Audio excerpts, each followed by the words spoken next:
Picture this: a barren field under a blazing sun. Suddenly, a pile of sugar drops from the sky. Within seconds, ants swarm from every direction. They don't just come for the sweetness. They come out of instinct, out of group cohesion, and out of a shared belief that this sugar will make their ant colony stronger, wealthier, and more secure. Sound familiar? That's a miniature version of what happened when America's farmers voted for Donald Trump. Why did farmers choose Trump? The Channel Farm to Tabor explains this really well. Farmers chose Trump for reasons of emotion, culture, and community identity. And that's true. They believed he would protect American agriculture from global competition. They felt ignored for decades and wanted someone who would speak for them. They related to an outsider who talked straight and defied polite convention. In rural America, information spreads through churches, neighbors, and friends. Once one cluster believes, the whole town follows. And most importantly, the ballot often comes from a felt sense. He's on our side, not from spreadsheets.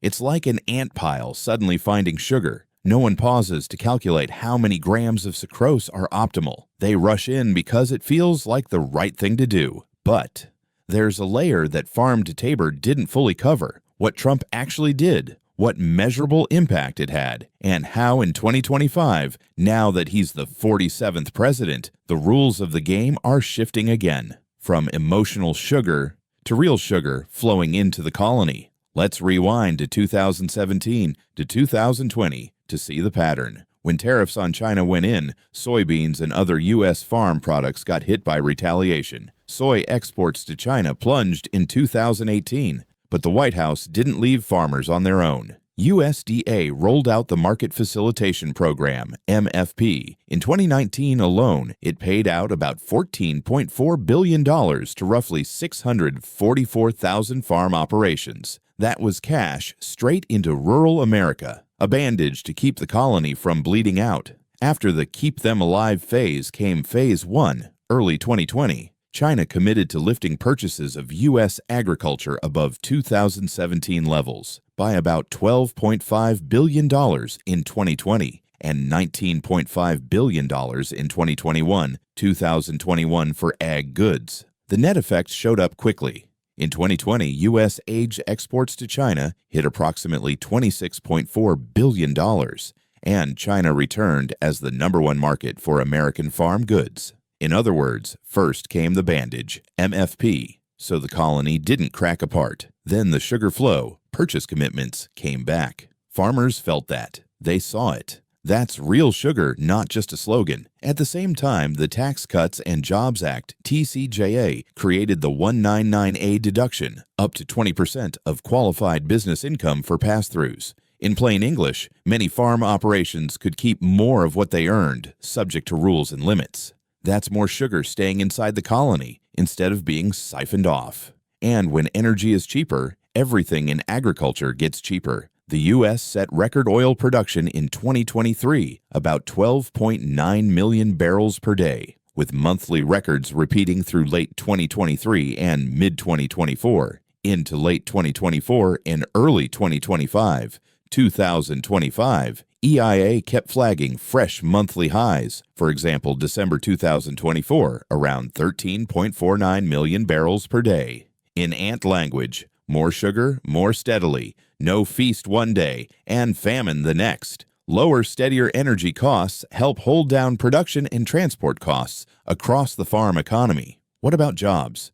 In 2019, unemployment hit 3.5%, the lowest since 1969. The jobs machine was humming before COVID, and rural towns benefited when that machine ran smoothly. Now step into 2025. How are trade and tax rules shifting? Fast forward to 2025, Trump is back in the White House. The policy axis has tilted hard toward reciprocal tariffs. A baseline was laid out in April 2025, and on September 5, 2025, an amended order expanded scope and procedures, using tariffs as both bargaining leverage and a protective fence. Public summaries show a 2025 long timeline: baseline reciprocal rates, carve-outs and additions, rolling extensions and adjustments in bilateral talks, including de minimis handling, exclusions, and case-by-case arrangements. Meanwhile, 2025 Congressional Research Service updates walk through retaliation dynamics and surprising rebounds in certain ag lines. For example, corn to China moving sharply higher relative to the prior year once exemptions and demand aligned after Phase 1. The big idea isn't tariffs good or bad, but rather, when the rules change, whoever catches the beat gets the sugar. And 2025 is a year when the rules are changing fast. Real benefits from your wallet to the pipes that carry sugar. First, for farmers, there are two main valves: revenue, the outlet, and costs, the inlet. On revenue, when big orders, China or other buyers, return, or when there's targeted support like MFP, cash hits the account quickly. That $14.4 billion in 2019 to approximately 644,000 operations was the clearest "we've got your back right now" example. On costs, energy, logistics, borrowing costs, and regs matter. Record U.S. oil output helped mute cost spikes. Lighter red tape removes friction, and tax relief lets you keep more margin. Second, for workers and small businesses, a strong jobs backdrop, 2019, and easier tax permits create surplus cash sooner, a chance to invest, not just spend. Third, for the system, 2025 reciprocal tariffs are a double-edged sword. They raise bargaining power to pry open markets, but also invite retaliation. Those who standardize and diversify supply chains benefit. Those who rely on one gateway get rocked by the waves. From metaphor to moves, what should U.S. farmers actually do? 1. Diversify crops and customers.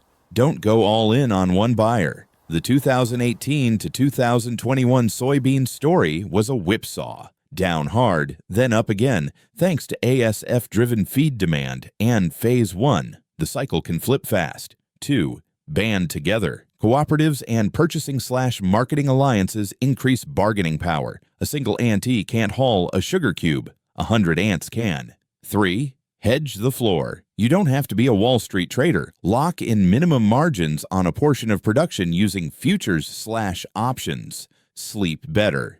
With the renewable diesel build-out, soybean oil crushing continues to be a domestic demand engine. Use that domestic flow to secure offtake and price earlier, so you're less hostage to one export gate. 4. Get the paperwork right. Proper bookkeeping and entity structure are how you claim tax advantages like 199A, if eligible. A lot of small farms leave money on the table because the files aren't clean. For everyday Americans, how to deploy capital in a tariff year 1. Split your money into Eat Now sugar, 3 to 6 months of emergency cash, and colony-building sugar investments. 2.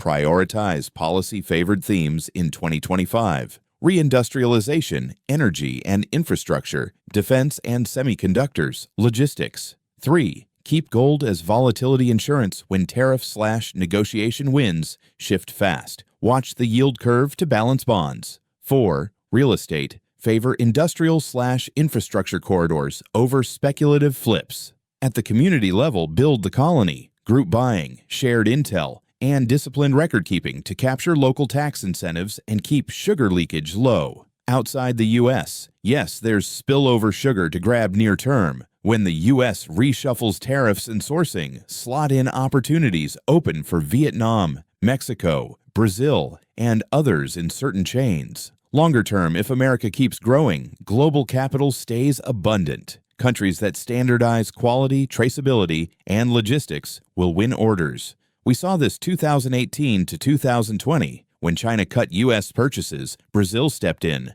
When Phase 1 and demand returned, flows moved back. The there and back cycle is real. Actions for non-U.S. ag exporters. Invest in traceability and standards now. Design Plan ABC for U.S. tariff standard shifts and keep a ready-to-file documentation package for exemptions and fast onboarding. Actions for global retail investors. Track the 3 rails that set global asset prices: USD, energy, and gold. EIA's 2024 to 2025 data on robust U.S. oil output suggests real economy costs may stay contained. Gold hedges geopolitical and trade uncertainty. The fairness question: even sugar or clumped sugar? Let's be fair, support programs don't always land evenly. Analyses of MFP showed a big share skewed toward larger operations, sparking debates over payment caps and fairness for smaller farms. If you're a small farm, don't go it alone. Join the colony so when the sugar drops, you're in position to pull your share home. 2025 is the year of reciprocal tariffs and flexible carve-outs. Because policy is moving fast, you need to know which levers matter. The new reciprocal tariff framework and the September 2025 amendments define how rates apply, how exclusions work, and how negotiations proceed, directly affecting input costs, equipment, chemicals, parts, and export access, retaliation risk. Exclusions and extensions are fluid. Firms that track the docket and file well can secure temporary relief. CRS 2025 hammers home the tit-for-tat lesson. Some categories jump, others take a beating. That's why multi-gate planning is not optional. Bottom line, learn from ants, but don't act on blind instinct. Farm to Tabor does a great job telling why the ants swarm, the emotion, the identity, the community. Our job is to show where the sugar comes from, how the pipes run, which valves are open or closed, and which tunnel a small ant should take to avoid getting pushed off the pile. Lesson 1. When tariffs or negotiations kick up waves, don't let your cash flow snap. Hedge 30 to 50% of output to lock a floor. Lesson 2. Diversify both inputs and buyers. Build Plan B/C for 3 scenarios. Tariffs up/steady/down. Lesson 3. Tight books plus right entity to capture 199A and local incentives if you qualify.